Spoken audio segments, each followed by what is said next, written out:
Well, hi there, racing fans, and welcome to another edition of Winning Ways, where we've got a full program. We're going to do emails in your call, so there's some very interesting emails. We've got lots of information for you.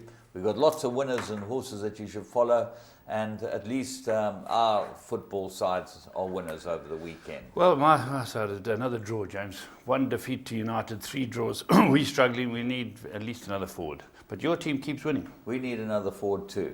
What do United need? What do Chelsea need? What do Liverpool need? They need United need a new manager, a new set of supporters. Okay, with all those poor fish, Goss, a couple of others that I know that are Kevin Shea, isn't he a Manchester United? Got tattoo mentions on his this one. Poor bum. Yeah. Anyway, and the Chelsea boys, we know a couple of them too. They're imploding. Yeah, that just shows you Jose Mourinho's face wasn't quite as normal. They've just splashed out and bought a guy for the close, and of course Liverpool are really struggling. But it's good, James. It's good for the game, and I hope your team win the league. I don't know if you can beat Man City, but I hope they do. There's no way you can beat anyone unless if we had Aguero as a striker. We'd win everything because we had like 17 shots on goal, missed left, right, centre, over the top. Bloody useless. Anyway, at least the racing's more fun than that, and we're going to give you 3 to follow.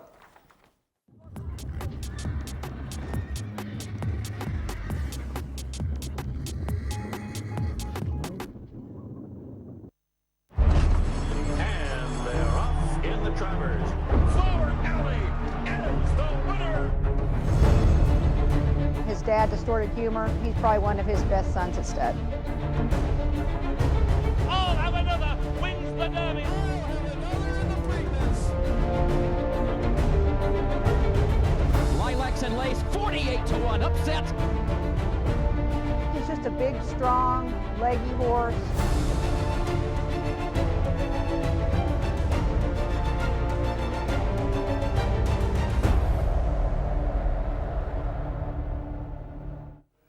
Right, we're going to go to Scottsville and have a look at one of the early races. I'm not sure which race it was. It was the first race on the card. First race on the card, yeah. And Dennis Dreyer stepped out a colt which had a magnificent pedigree. It was magnificent looking horse. I saddled next door to it. And the rumor was that it had worked with a Group 1 horse. Yeah, the rumor is a very good horse, and possibly Davy should have been over 5. I think very fast horse. Beaten by a couple of useful horses, but I think it's also win races from a strong stable. Well, it was a pity you got beaten as well, but Alistair Gordon's the master at getting horses ready first time. He's very good at it. And there's Monte Cristo, who wins this race. He's also a trippy. Hell of a cigar, Monte Cristo. You know, honestly, if you want to smoke a Monte Cristo, then you're up with a big league. Yeah, beautifully named by Anton Proctor. Yeah, what does a Monte Cristo cost? An arm and a leg. It's expensive. Yeah. More than what we get paid here at Teletrack. But anyway, the point is that they are beautiful cigars, and great win for Alistair Gordon. But Chad was there. Wonderful to have Chad Leclerc. He's a great sport for a guy who's such a competitive winner, and he's broken more records than any athlete on foot through the whole of Africa. He just keeps breaking records, and he's 22. Wonderful that he's involved in horse racing. He's got himself a lovely horse, and he's a great sport. He's a great sport. He enjoyed himself. Looked like he had a good day. He had a fantastic day. Brought his family up there, great supporters, and a few of his mates. And I met his coach, his swimming coach, and he's a nice lad too. Graham Hall or something. Graham Hill, I think. Yeah, Graham Hill, something. Yeah, something like that. Yeah, he's a young guy, and he knows his game. He's got a champion on his hands. Oh. It's fantastic to get all these guys. Sorry, just before you tell you, Graham Hill said to me, "Where are you going to watch this horse run from?" Unbelievable, Chad. I said, "I'll go with the owners up on the top there." He said, "Nah." He said, "Even when Chad things are hard," he said, "I've got hard." Even when he swims internationally, he hides the coach. Well, I know owners that have done that. Remember that trainer who had Best Mate?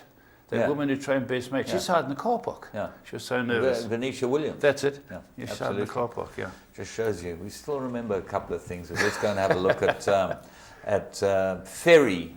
Well named, named after Stuart Ferry. That might be his downfall. I saw your mate was down there, the owner. Yeah. Good man. Mark, yeah, he's a lovely guy. Mark's a great guy. He's passionate in the game. There's Ferry in the yellow. It's very fast. It's got straight out the lead. Cormac's got it running. And funnily enough, alongside it is Monte Cristo. So the two trippies are showing great speed. And Ferry, as James said, possibly 5 furlong could have won this race because it stretches everybody out. Oh, he's absolutely cantering. He's a lovely horse, got great action, just changed legs there and just shifted a little bit. Your horse is a bit off them because we made him he's a 4 or 5 lengths off in the white. With the green sleeves. He He had the run of the race, but we put him up already as one to follow after his first run. And he looks like he'll win some races. But here, Ferry looks like he's got them cold, but Monte Cristo's going with him. And these are 2 very, very nice horses. In fact, the first 3 in this race are all horses that are well worth having a look at. Yeah, you can see here, Monte Cristo, it's his debut run as well. He's finding more. Ferry's trying to hang tough into the final furlong. And Unbelievable Chad's been eating up the ground in the green and white. But a great debut win. And Ferry, I'm confident, will win a 5 next time. Yeah, he certainly was in front until, the business part of the race and hung on for 3rd. He looks like such a nice horse, when you see horses as good looking as him. And when a top yard, say to someone like Mark Curry, who's partners with the big guns, say, come down if you're down. This horse is a smart horse. And he's from Dennis Dry's yard. He's trained many a champion. Yeah. Let's go and have a look at the next one. And we go to Kenilworth, 29th of August. Race 3, it was a maiden 1200. The horse we picked up, Stable Companion, won the race. Have a close look at this horse, Whiskey Baron, beautifully bred. Yeah, there's Whiskey Baron. He walks out of the gates. He hasn't much idea. You'll see Bernard Faydobes riding him. It's from Joey Ramsden's yard. And he walks out, he bumps sideways, and he's soon out of the race. When they give us a side on, you'll see he only has 2 horses behind him. He's running across with the white cap, and behind them, he's probably about 5-6 off the speed already. The horse who's bolted up the outside fence gets shot by the sniper and doesn't get a blown. But the Ulster colours win it with a horse called A Hard Day's Night, who's Stable Companion to Whiskey Baron. Yeah, Whiskey Baron took a walk in the betting. You can see why. He's looking for parking going through the 400-metre mark on the inside. He's not even in the picture there. He's just in the white cap, sort of lilac cap. And as you say, the favourite looked like a good thing. We picked him up first time, said next time this horse runs, he'll win. And he certainly did. He won easily. But this horse, where is he? 4 off the inside? No, 2 off now. He's getting a split on the inside as Whiskey Baron. The sheepskin noseband. And he just goes past those inside horses like there's nothing to do. A Hard Day's Night has drifted the outside, but it's well clear with the young, our friend Mr. Mansour, I think, rode it. Donovan Mansour. Yeah, and then the second horse runs a very good race too. Flying Ryan comes up to snare our horse Whiskey Baron in the shadow of the post, as they say. Yeah. I thought it was quite a good race. I think that the second and third horses will probably go out and do something next time they run. But very nice run from Whiskey Baron. We expect him to go in next time, and certainly over a bit of ground. He's by Manhattan Rain, Australian bred. They're coming to themselves. But let's go and have a look at Scottsville. 30th of August, race 1, 1,200 metres. Well, Laf stepped out... 7th Rock filly, and a very, very nice filly indeed, and she was very unlucky here. And she was beaten by a filly who I think was well overdue to win from Therese Mitchley's yard. Very nice for Therese. Yeah, this filly of ours, 7th Moment, she jumps well, and she shows speed, and then Keegan just gives her a little bit of a chance because the field, he said the horses could come over from the outside, and then I think it costs her the race because she gets a bit of dirt in her face and can't go past horses. But don't take it away from What a Wonderful World. As you say, overdue, right up, showed good speed. Well, Cyclone Sassy's on the inside, just about in front now. And What a Wonderful World's in the black and blue hoops just behind them. Your filly's behind the winner, trying to find some room through the inside, which he doesn't get. No, it's one out from that, James. It's about 4 feet. Directly behind the winner now. Yeah. But just here, it doesn't get the run that it needs, and they get clear. Yeah, but it's a very good debut. She's a smart filly. This immediate family of Shay Shay is 7th Moment. Yeah, well, here the Therese's horse, What a Wonderful World, goes for home. And here he's still 5th, and with a little white star on her head. Here she starts running on. It runs on really, really well. I think that this is quite a nice filly, and you know more about it. She's going to win some races? Yeah, she was beaten by the greenness of it all. She'll win a lot of races, James. I think she's a very smart filly, and she will win races. So we expect her to just about win next time. Well, there you go. 3 good ones that we think that you should be following. We're going to go and have a look at Blast from the Past. We've got the 1996 SA Classic, and it was won by none other than London News. You go back in history, see what London News did after this for us in Hong Kong, and what a great horse he was. Gates are open, soft falling rain, pulling clear. Soft falling rains won the SA Nursery by 3. Racing in the 2,000 guineas. Gates fly and they're racing in the Godolphin Mile. They're off and racing. Weight didn't matter. Class tells, soft falling rain, much too good. Soft falling rain, an impressive guineas winner. Soft falling rain is drawing clear.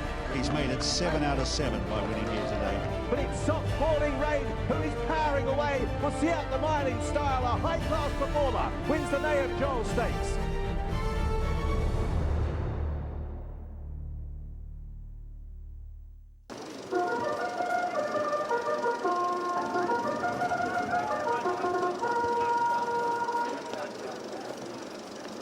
Shack as we move on to the second of the double headers on Saturday and the Classic. On the inside, Cape Hunt began pretty well though and has the lead from Nebulizer in second. Count Pavley's on a hard old third. London News is getting up on his outside, and Surf Vader's Son and Jeff Lloyd passing horses as well. Choreographer is back there at the rail with the black sleeves, about 3 off the leaders. Super Quality's doing a little wide early, he's 3 off them. Decipher in the yellow behind those, then comes Dance on Wood in behind those runners, and Blackjack tees the trailer as the field now makes their way down towards the 1,200 metre marker. And Nebulizer's in front, setting a mediocre pace and has it by 3/4 of a length to Surf Vader's Son in second. On the outside, London News is going to speed things up now, and London News races to the 1,000 metre marker, and he's gone to the front. Striker straight and taken into the front now in the Classic.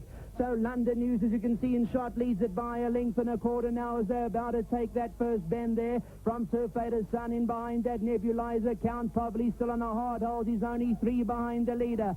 Cape Hunter's in behind them, and then comes Super Quality, and the green is 5 lengths behind the leader. Decipher is further back with Choreographer. In behind that, Dance on Wood and Blackjack T. They about to swing for the judges in the Classic. 500,000 rand, and London News sets sail for home now. He's got a gap on them and goes by 2.5 lengths clear of Nebulizer. The grey Count probably trying to get away through, running on Super Quality. Got to get to London News, who's gone 4 lengths clear now with 2:50 to go. London News, a big leader in the Classic. Surf Vader's Son is coming out of the pack, but London News inside the last 100 is still clear, and he's got the Classic at his mercy, and it all because of Pierce Stratham. He rode the great race today on London News.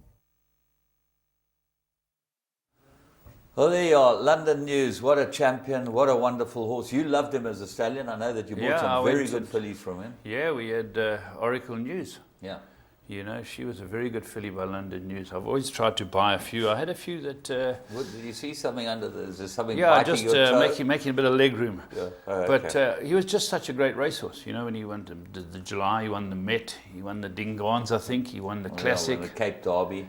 He was just a great... And then he did us proud, and Alec did a great job with him.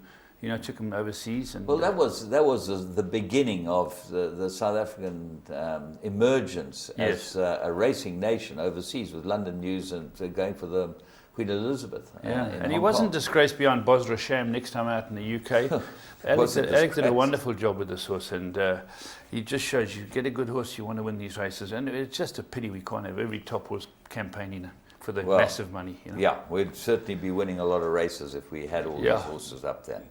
But great to see these old races. Thanks to Byron and his father Johnny, they put this all together for us. Great followers of the game. Yeah, right. A plum of the week. Let's go and have a look what we got for you there.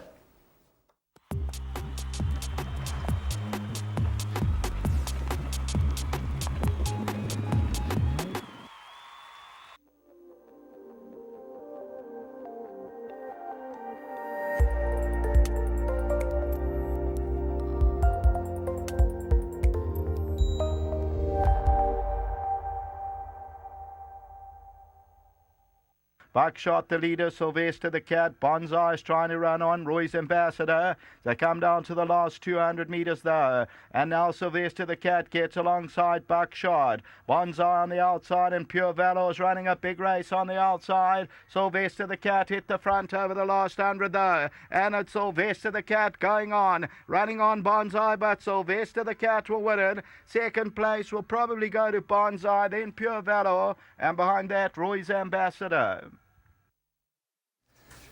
Yo, Sylvester the Cat, he was spoken about as being a really, really top horse. He jumped into a handicap after winning the maiden, went round the turn at Scottsville, had every single thing against him.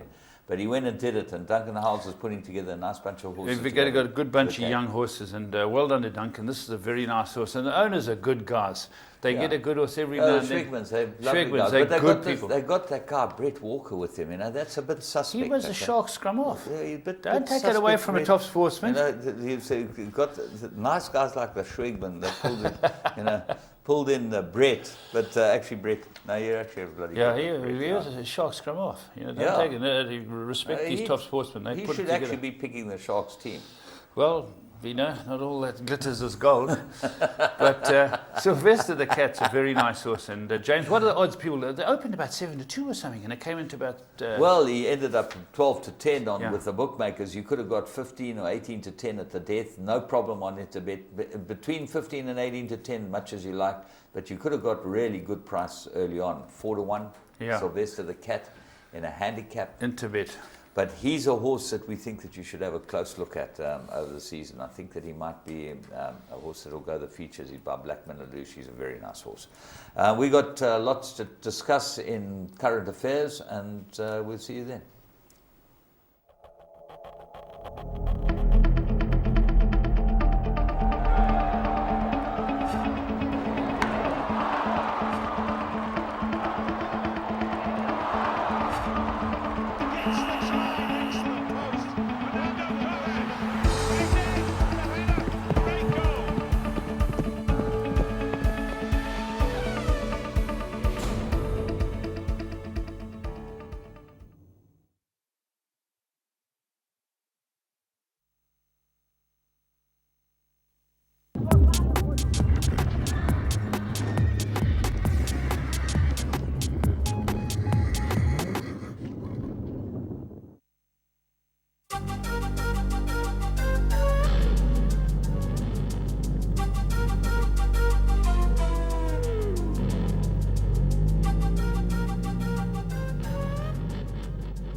Hi, welcome to another edition of Current Affairs. We only had one stakes race around the country, and that was at the Vaal on Saturday.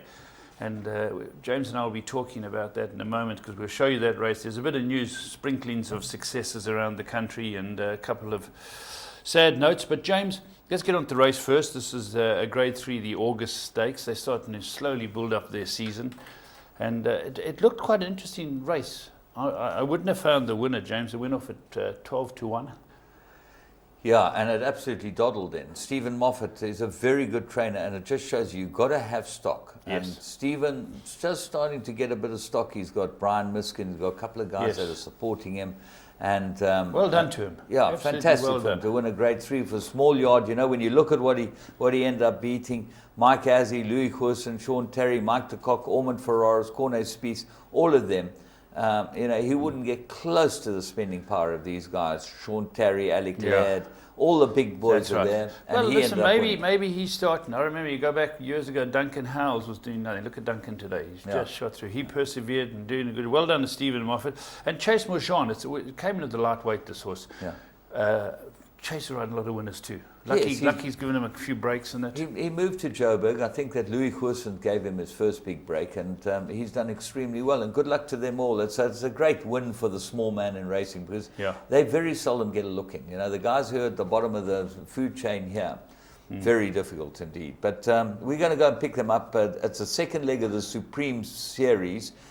And it really, the Supreme Series can't be won now, so it was a 500,000 rand bonus for winning all three legs. But let's go and pick them up at the 800 meters. Across the ice, they run down past the 800-meter marker. Velvet Verona's in front with his pan along the left-hand side. 2 lengths away to Roman Carnival behind that Green Rock, and doing it for Dan. Then comes Jade Vine. Booklet Top's got 6 to go with Muta Hardy. Captain Haddocks on the outside. Further back to across the ice now as they head down to the 400. His pan has taken the advantage now and goes 2 lengths clear. Roman Carnival is out after it down the centre. They miles clear of doing it for Dan, and Muta Hardy now. Roman Carnival hits the front with 200 to go. Down the inside is Ispan doing it for Dan behind that Muta Hardy, and Jade Vine, but it's Roman Carnival in the colours of Brian Miskin. And here is Roman Carnival, who goes on to win the August Stakes by 4. Hispan second, doing it for Dan Runs third. Fourth placing will go to Jade Vine. Well, there we go. Emphatic victory for this horse, Roman Carnival, James, and Windrush, another one. Yeah, bred by Normandy stud Veronica Folks. Yeah, they've always been good breeders. Absolutely fantastic. This horse doddled in. Yeah, this one very comfortable. You know, the hard hitters, Ishvan and Doing It for Dan, were trying hard all the way up the stretch, but this absolutely doddled it, James. Well, you look at a horse like Mutadi, he ran fifth. You know, he's shown sort of good feature form. He never seems to get his act together, but he's obviously quite useful. Doing It for Dan ended up your favourite with Striker aboard it. I was just very pleased for the Miskins and for Stephen Moffat. I love to see these the smaller boys stories come together for them. That's it's so difficult, as we've said, and great for them to go and win a decent race like that. As far as the rest of the news is concerned, we've got the first big one that got beaten. Well, we had Golden Horn last week, and then we had the Haskell, which we were talking about, American Pharaoh. Yeah.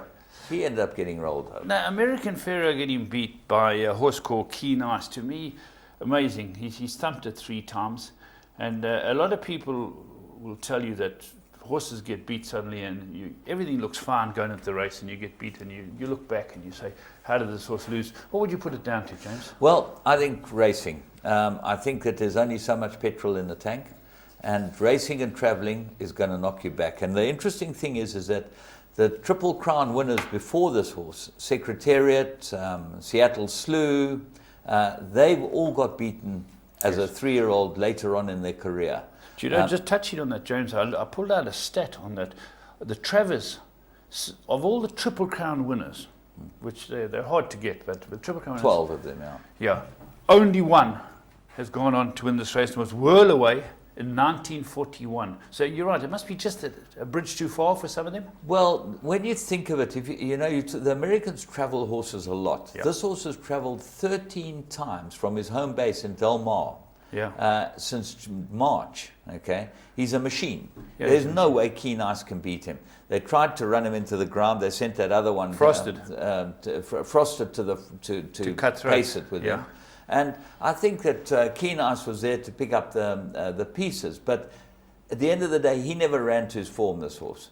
And what you put it down to, the horse looked magnificent. He obviously was eating up and doing everything that Bob Baffert wanted. Bob Baffert's a genius. There's the no weight way was right. I read the article. Everything was right. Everything was right for the horse, and he got beaten. So just ran out of petrol. Yeah, and you're right. Everything contributes to suddenly a below par run. And the other thing, which, I know there are a lot of naysayers in South Africa, a lot of guys that say second run after arrest, nonsense, this and the other. It does affect them. And some of them. He won the Haskell. He came back from the Triple Crown. He had a break, came back fresh and won the Haskell and won it well. He didn't win it emphatically, but he won it well. Yeah, very well. Looked like he back to himself. Now he went back to Del Mar. Then he got on the aeroplane and came back to the East Coast, Saratoga. That's a long, long trip. How far is it? 6,000 miles? Funny how golfers can travel all over the world and do it, but horses, you're right. There's definitely an accumulation factor. Yeah. And it's a pity now, just talking the difference between golfers and horses, though. Yes. The golfer sits in his private jet, lying back, having a massage, okay? Horse stands in a cubicle, okay, and stands there for the same distant amount of time. You've got to get leg weary. I'm just drawing a correlation is very difficult, but I'm just saying they are the golfers. I like the correlation, yeah. The golfers aren't in their own planes, But they're not winning either. The owner is his name is Ahmed Zayat. Yeah. Was obviously shocked afterwards, and he said, "I think it might be time to retire him." So they're going to make a decision whether they can run. They must bear in mind that the original plan was to go to the Breeders' Cup. Coolmore bought a sizable chunk of this horse some time back and then go off to stud. So we will have to watch the space to see where it goes to the Breeders' Cup. Baffert this morning said that the horse pulled up fine, ate up all his food. He reckoned that it might be the bounce and the travelling. That's what he said. And he said that he'll discuss it with Zayat, and they will decide whether to run the Breeders' Cup, but it is still on the cards to run in the Classic. I hope so. I'd love to see him run again, because a lot of champions, worldwide are retired very early. But that was the news on a horse getting beat. Now let's talk about the sad story of racing over the weekend, James. Has to be the passing of the legend Bart Cummings. Yeah, 87 years old. If you've read his book, which I think you have done, and it's just a magnificent book. He is a magnificent man. Do you know, reading through his book, and I know him quite well. I've met him because I'm in Australia so many times, but I know his son very well. Yeah. And he passed out the message. Yeah, Anthony passed out the message just that he died peacefully in his sleep with the family around him. But James, he's known for his dry wit. But let's just talk about his record before we talk about his wit, James. He's called the Cup King, Bart Cummings, and he was. He won 266 Group 1 races, James. That's an amazing amount in a competitive country like that, of which he won 758 stakes winners. 758. This man, genius. 12 Melbourne Cups, starting in 1965 and the last one in 2008. That's an incredible record, 12 Cups. It's like winning 12 different. I was lucky enough to be there when he won with Saintly with Darren Beedman.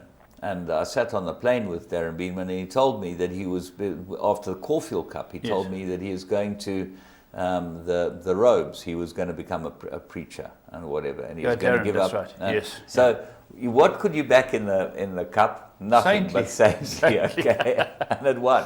And you know, you reading. I think book, that was his 11th Melbourne Cup win. Reading his book, James, I'd read a lot about him. He had put together a syndicate. And the syndicate was Cup Kings. Correct. And they were going to buy all these major horses. They were going to take on the Coolmores and the Arab connections, and it sunk him. Well, he took personal liability for it, which most men that train horses do. We all take personal liability for everything we buy. Yes. Because we've got so much confidence in what we buy. I know you and I both do it. Yes. And he did it on a grand scale because he thought he'd put together the syndicate, he had fine rich patrons. But he lost his farm because of it. He lost, and he went bankrupt. Do you know what happened? This big owner came along, Saintly's owner. Dato. Yes, I can't pronounce his name, or I can't remember his name. He bought Bart's farm. And when Bart recovered, he gave it back to him or sold it back to him at the original price. At the same price, yeah. Yeah, but reading Bart's book, I think Bart was taken aback when they lost So You Think. Yeah. Same owner. Yeah. And they'd done a deal, and after he'd run it, I think he ran third in the Cup. He was whipped off to Coolmore, and it left a little bit of a taste in his mouth. But James, let's end on him with his humour. You know, he had some of the greatest quotes, and probably his most famous one. Andrew Harrison told us on the air that the health and safety people came around to his stable and said, "Bart, you've got too many flowers in your stable." He said, "How many am I supposed to have?" And the other one was, he walked into his new stable one day and there was a spider web, and he was walking with his wife. A very quiet man, and her name was Valmay. Was it Valmay? That's right. Valmay. And these two spiders were sort 67 years they were married. Is that right? Yeah. They were on top of each other, these two spiders. And he said to his wife, "Those spiders are married." He said, "How do you know?" He said, "Look how they're fighting." So Bart had these wonderful, wonderful one-liners. He'll be sorely missed because he always used to make it out to the races. And let's hope his last weekend, this weekend, the stable had 2 Group 1 winners. Yeah. And he's got his grandson or something like that, James. Yeah. James is running the stable now. We wish him all the best, and obviously Anthony's training as well. Yeah, I met him a couple of times. I didn't know him well. I just thought he was the most fascinating man, as you do, you know, like Sid Laird, these legends. When you do meet them, you're actually in awe of them. Their stories are fantastic. Yeah. They tell you about the game. And his father was a very shrewd trainer. He was a shrewd trainer. Wonderful, wonderful story. But the ups and downs of life, you know, we think if here's a man that trained all those winners and end up going bankrupt at the pinnacle of his training the pinnacle career. of his success. Because he couldn't find people to support him. Yes. And it happens to a lot of people, and it's a very sad situation, because basically the horse people will live and die by what they believe. You know, you see it on the websites. If you read the racing websites and that, people really believe what they believe. You know? They do, and that's why we're going to do emails later, James, and people have got some interesting opinions. But I agree with you. We buy a horse, we believe it's going to be a serious horse. You know, you got to we put a lot of effort into it. You know, and I think that they put in a huge amount of effort into buying these horses to win the cups. Yeah, and they just couldn't get the support, so they ended up owing the companies that sold them Millions and millions of dollars. Millions. And he took personal liability. Well, he had a good life. He was a man that really was an absolute legend in his own lifetime. Yeah, absolutely. Talking about legends, Glenn Schofield's making a name for himself. He still does it on Boban. He won another Group 1 in the source. I think he's a Bernardini, I think. What a racehorse Boban is. And he lost a bit of gloss, because you know the Aussies can keep them in racing. And he seemed to have been going wrong and bounced back with a third and then trotted up. So Glenn, another Group 1 for him. He's still firing them out. His son's firing them out. So they're a happy family. Lloyd's riding winners.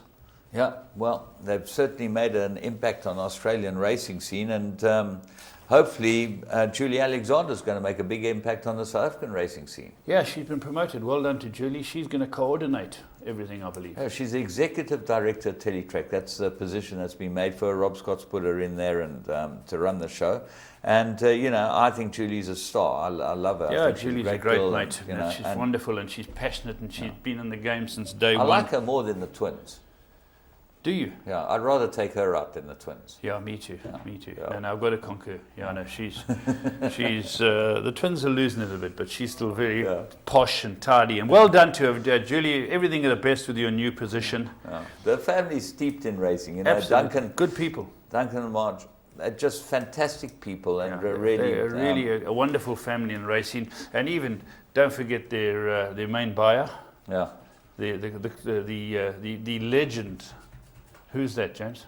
It's got to be Greg Sadie. Correct. Greg Sadley. Yeah, Greg Sadley. Greg Sadley, the best dressed man on holiday. Well, he's a man that's stuck around. Oh, he loves the game with a passion. He used to get his computer forms delivered to Dubai when he went out there.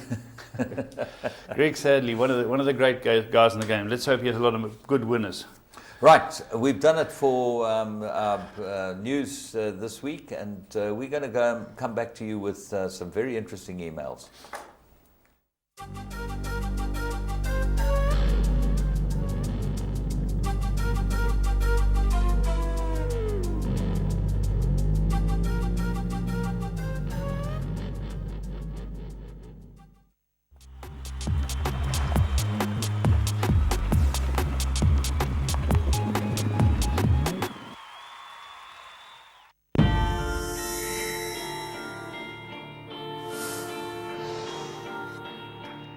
Delago Deluxe is closest to us with his head in front. Tennessee Strategy and Midnight Serenade. But Delago Deluxe is now stretching out in devastating style.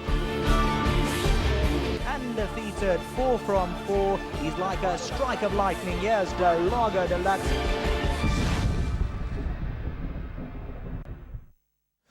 Well, there you go. Delago Deluxe. He stands in Australia, flying the flag for us there. Yeah, that's right. He's with John Kelly. $11,000 a service, 110 grand a service, and he got over 100 mares every year. Yeah.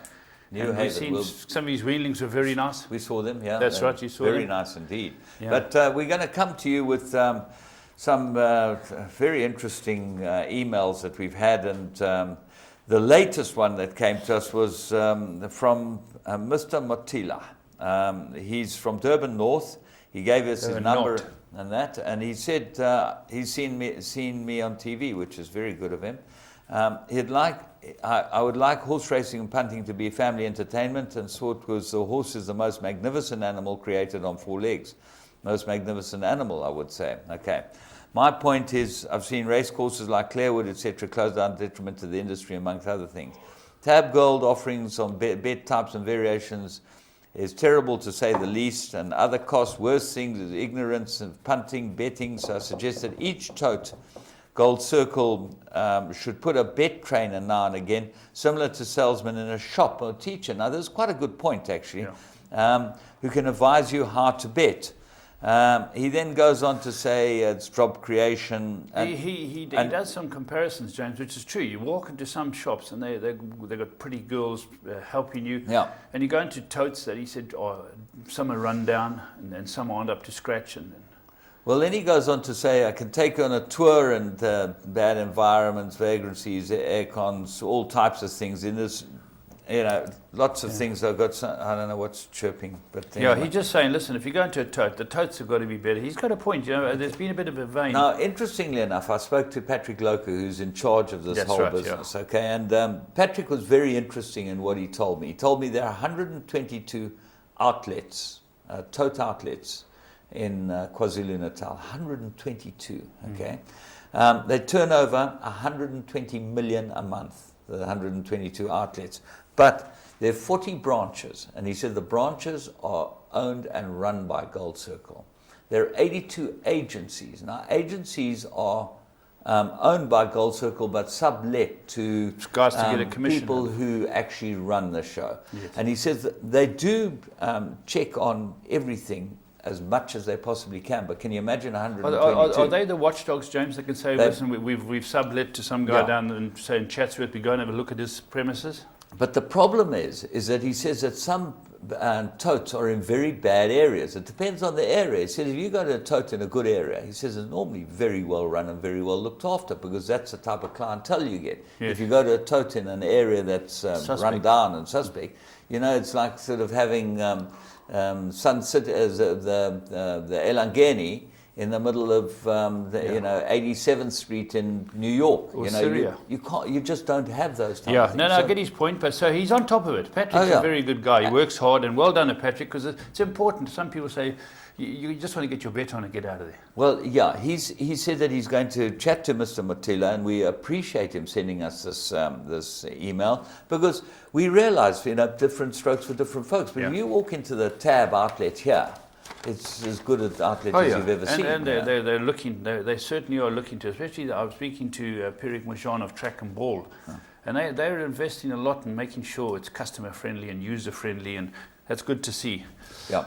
All right, Jim, I've got something here from Anand Subramani, and it looks like it's a double one here, but he's got some interesting points. Basically what he's saying, James, is that giving these big races the 5th and 6th place, also he'd say, well, let's keep the 4 places, because you get a good dividend. He said, all good and well, you want more people to win, but he said, if you've put 200 Rand on in your place bet and it's going to pay 150, and you get 300. But he said, when it's paying 4 Rand, because there's only 4 places, it's for the punter. It gives you money for the rest of the day. So his gripe is 5 and 6 has its place, but don't lose the 4, which is very interesting. And he says, just to give the public a chance, you know. He said, another one of the gripes here is... Just on that point, yeah, it's basically the Gold Cup and the July, the only 2 races that you have 5 and 6 places on.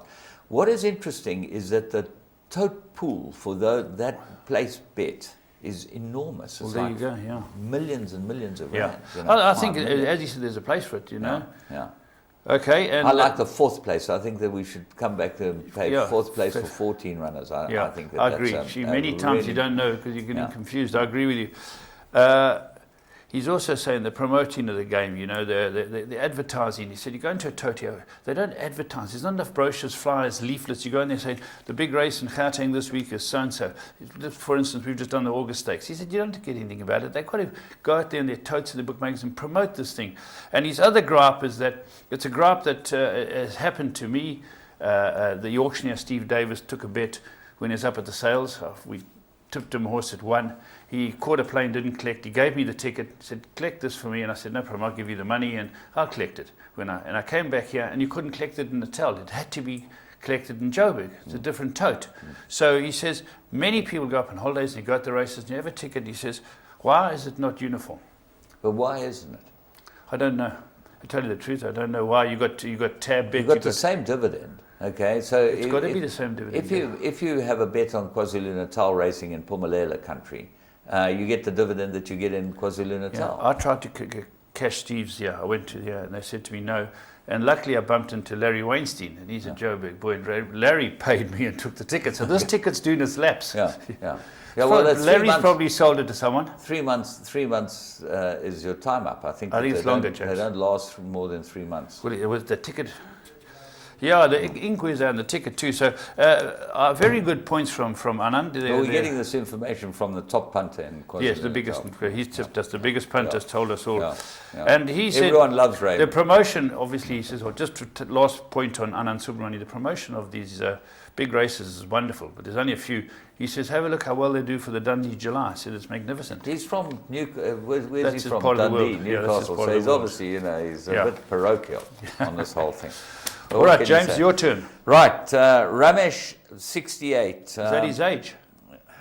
Yeah, must be. Everyone, they all do that, Yeah, they put their age behind. Can you imagine them? I wonder how many years he's had. It's probably 74 now. Yeah. Well, he says, is it not possible? I don't know where this guy's been. Is it not possible to have a camera at the starting post so last-minute bets can be taken after viewing the horses at the start? Ramesh.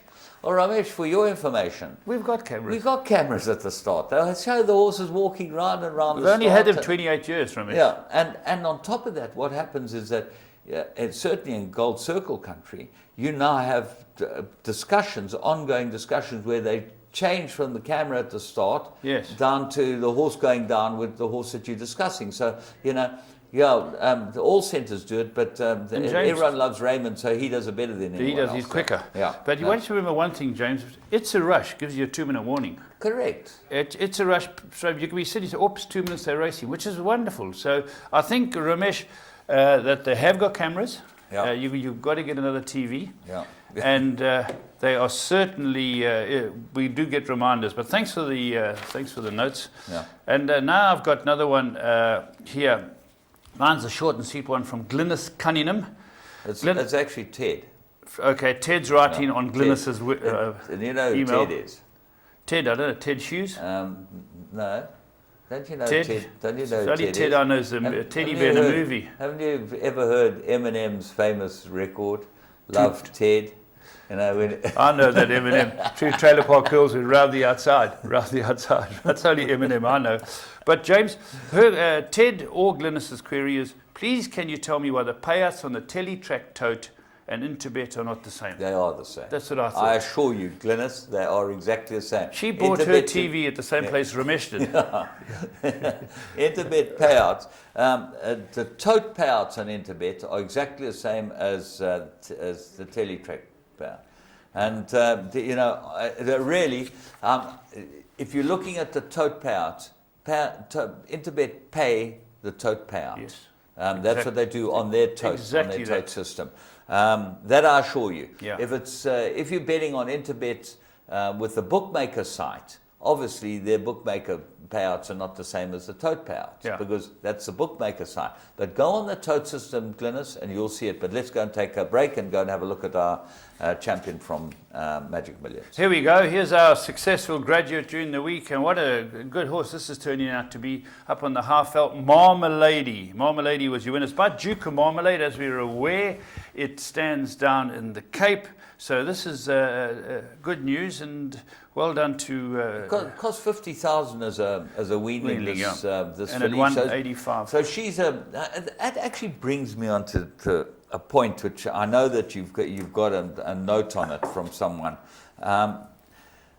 This horse is introduced into the country and will go to stud and will be a benefit to this country. And I see that the latest offering from a price increase is that imported horses now go from 8,000 Rand to 13,500 Rand. James, where did this come from? James, I've had a lot of people get hold of me, and as you say, it's one of our letters. We can talk about it now. What has happened is the imported horses have suddenly been hit with 100% and 80% markups. And the guy sent a letter saying, it's outrageous. Why? The major studs have got so many international brood mares. It's helping the industry. And I decided to do a little bit of digging around, and I went through CEOs of companies to find out what happens. And basically, this rule was pushed through so that this money would go to the our international arm, if I can call it that, SAFREC or something like that. Peter Gibson heads it. He's not the CEO or anything, but he heads it. We try and get people aware of our product internationally. So that money is all going to them now. Why? Those people that are buying these horses are the only people that are aware of the international market, and they're buying horses for the South African market. And being charged. At a huge price. You know, to bring a horse in like Marmalade has got to cost R1 million. Yes. This filly's come in here. She's buying Duke of Marmalade, who, out of a Carnegie mare, you can't get this blood. No. Okay? What is the point of charging these people this type of money? And it's been an ongoing problem for many, many years.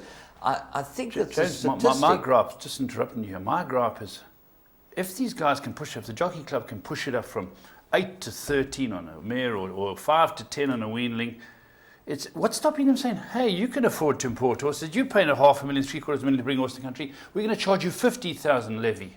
That's outrageous. Who stops them, James? Where does the buck stop? Well, that's where the buck stops, because we're able to discuss it, and we're the only people on television who are able to discuss it. So let's discuss it in full. Let's look at Claverflay. How many imported mares does a stud like Claverflay have? Oh, 30, 40. And you know, you go look through their band of mares. Claverflay are the best stud in the country. So they would have at least 20% of their brood mares would be imported brood mares. Absolutely, and they keep mine. And over the years, Marcus Just has imported fantastic horses that have gone to his stud. And people might say, well, Marcus can afford it. That's not the case. There are a lot of horses that are bringing to the country who are syndicated. Gets back to one point, okay? If you buy a horse at a yearling sale, and you want to change it into a racing partnership, okay? Yes. Which is exactly what we're doing in Australia. People are buying horses at yearling sales and bringing them over here to change them into a racing partnership. It costs you 895 Rand. Yeah. Why should it cost you 13,000 Rand for an imported horse? What? If they want to levy people, levy the industry. Don't levy the guys who are trying to improve your industry and trying to bring in horses from overseas that are going to make the breeding band more powerful. Graham Beck is an unbelievable visionary of what this industry needs. He went and bought a lot of American mares into this country, and you look at all of these overarching and horses like that. Not only were they good race horses, but they've turned out to be the most sought after brood mares at the yearling sales. So many Group 1 winners with Terence Millard. He brought these horses in from England, from all over the world. You know, and we've seen it. Look at just what the Arabs have brought in lately. How many horses a year have been Australian horses? Why should they pay 13,000? Why should they be nailed for it? And I agree with you. And who's to stop it? What concerns me is the people making the call on this finance are breeders in this country. Well, I'm not sure that who's making the call, but at the end of the day, the word comes out from the National Horse Racing Authority, which is the Jockey Club, and people say it's an arbitrary number, which it is. You know, why should it be? It should be the same figure as you pay to change your ownership. Correct. And James, do you know the funny thing about this? And the costs of bringing horses into this country are huge. $250,000 Rand in flying the horse. That's right. And you know, you've got to remember, James, someone said to me, well, why aren't us owners notified about it? You know how they notify you, James? They put it up on their website. They don't send a letter to every owner in the country. They don't canvass it. They don't canvass it and say, listen, we double it. What's stopping them making it 50,000? What does the Racing Association feel about it? Well, the Racing Association has representatives who sit on the board. And I had a word with people involved in the Racing Association, and they said they objected to it. The next meeting was passed through while they weren't there. And it suddenly appears on their website. Well, that's a typical, you know. Yeah, I've sat on many boards. Yeah, and that's you know. Typical, but listen, I don't want to point fingers. Everyone plays an important part, but this is just as important thing. And it was a great letter coming in. Stop. Even every year they go up, because the funding of the Jockey Club is roughly 80% comes from the operators. The rest comes from whatever they dig up. That's a ballpark figure. So 80% to operators. And when the operators get charged by the NHA, they don't. The NHA say, the operators say, hey, keep it in check. Keep it in line with inflation. They can't. Well, this is 8,000 to 13,500. Yeah, 80%. Absolutely ridiculous figure, and must be reviewed. I'm horrified, and certainly it should be very closely looked at by those people out there. Willie Hortzman.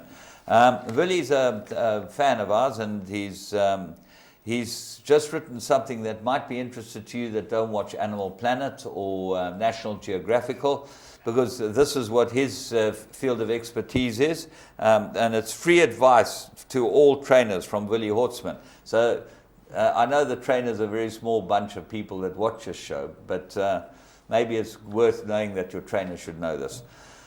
This is an acknowledgement of how the animal kingdom works. A good horse starts off well and proceeds through the ranks until ready to challenge other top horses in a race they were prepared for. The trainer enters the horse, but the horse does not enter himself emotionally, because his heart is suddenly not in it anymore. No vet can explain this when they examine the horse after the race and only find nothing wrong.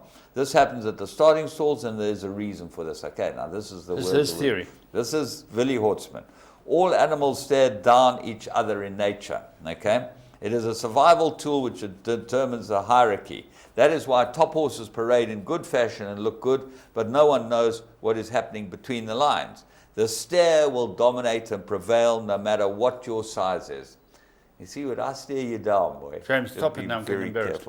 But, why? Because the size of the fight in the horse that counts, not the size of the horse that's fighting. Seabiscuit proved this.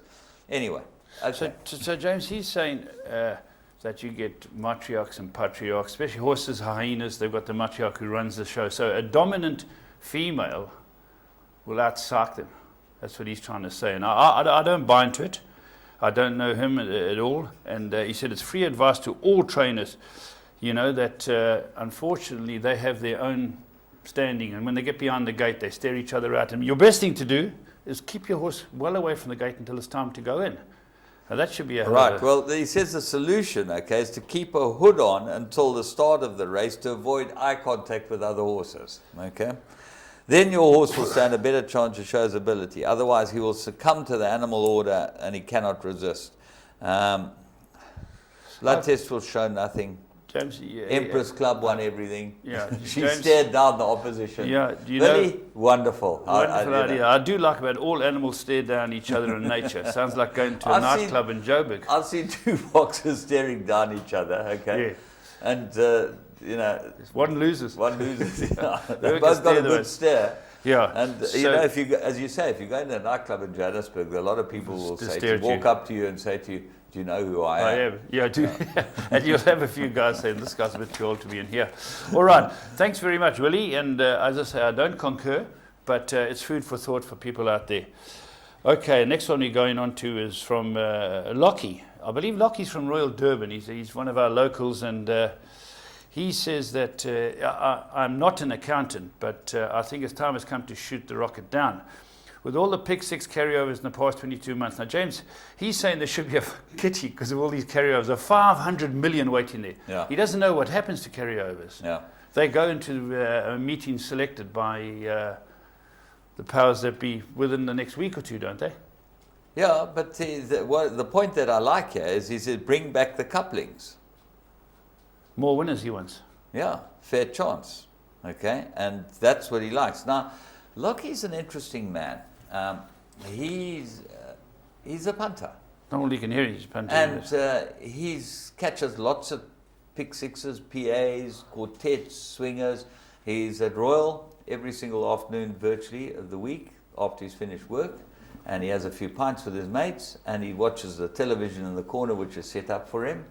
And he's a great mate, Lockie. Oh, he sounds like I'm very interested in what he says, because this is a proper punter talking. Yes. So listen to him. You know? I'm listening. Okay. Bring back the couplings. I think you would have the people like V. Moodley who do these, have the stats to say which works better for the industry, don't they? Yeah. Graham Hawkins, V. Moodley, they'd have these these results at their fingertips.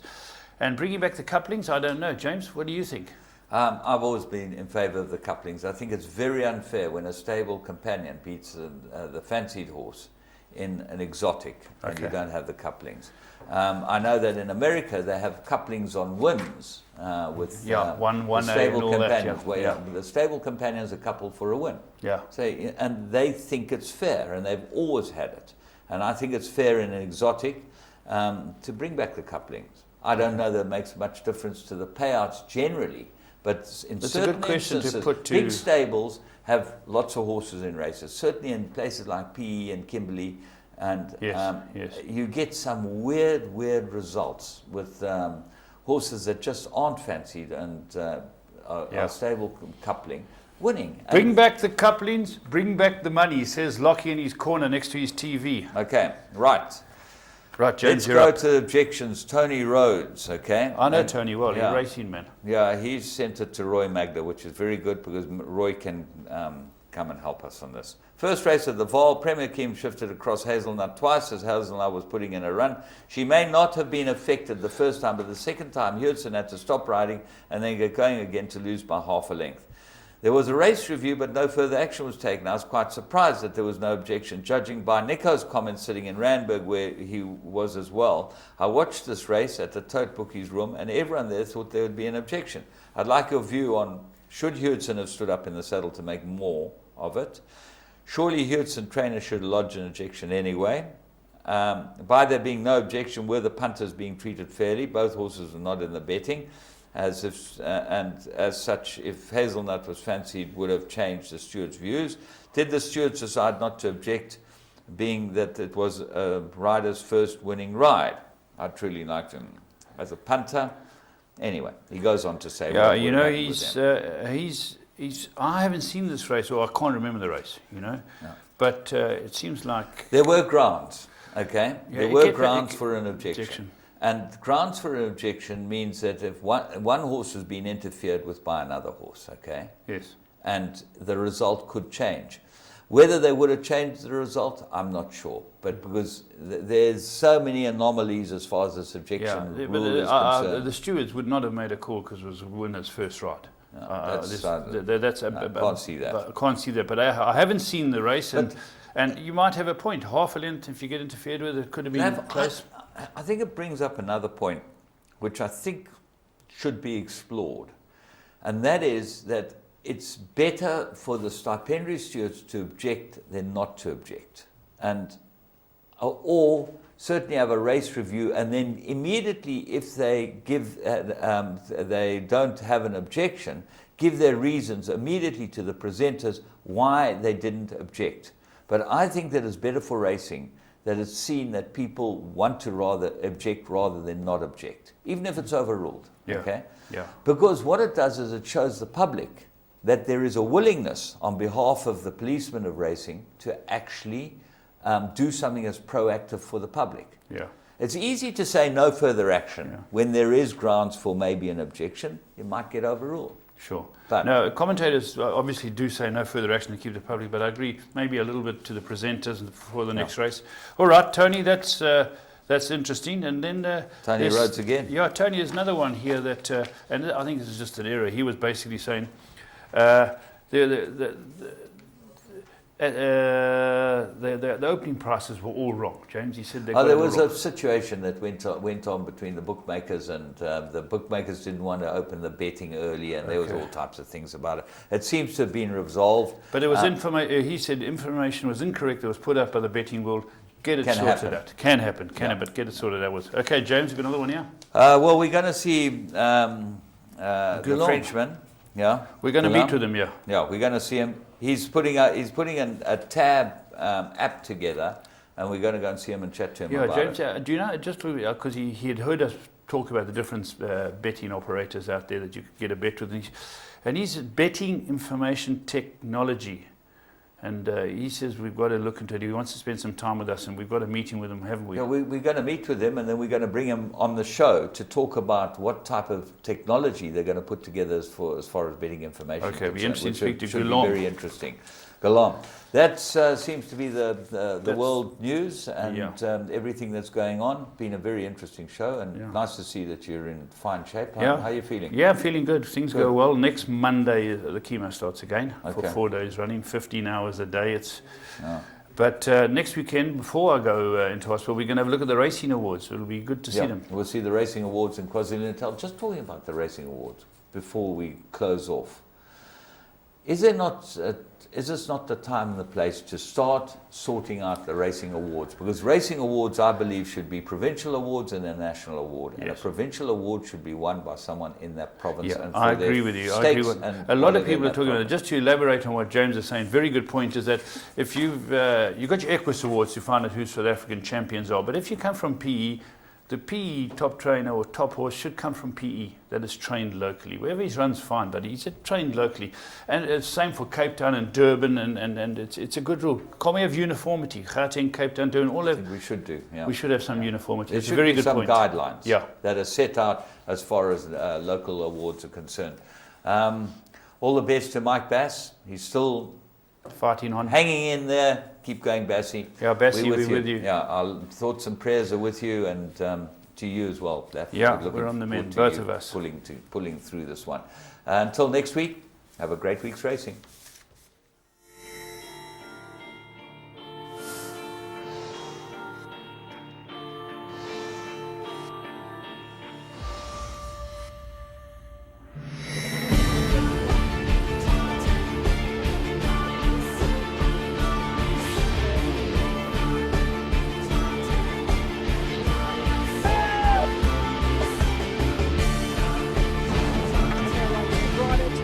The second position, but Military Roses giving them a bath.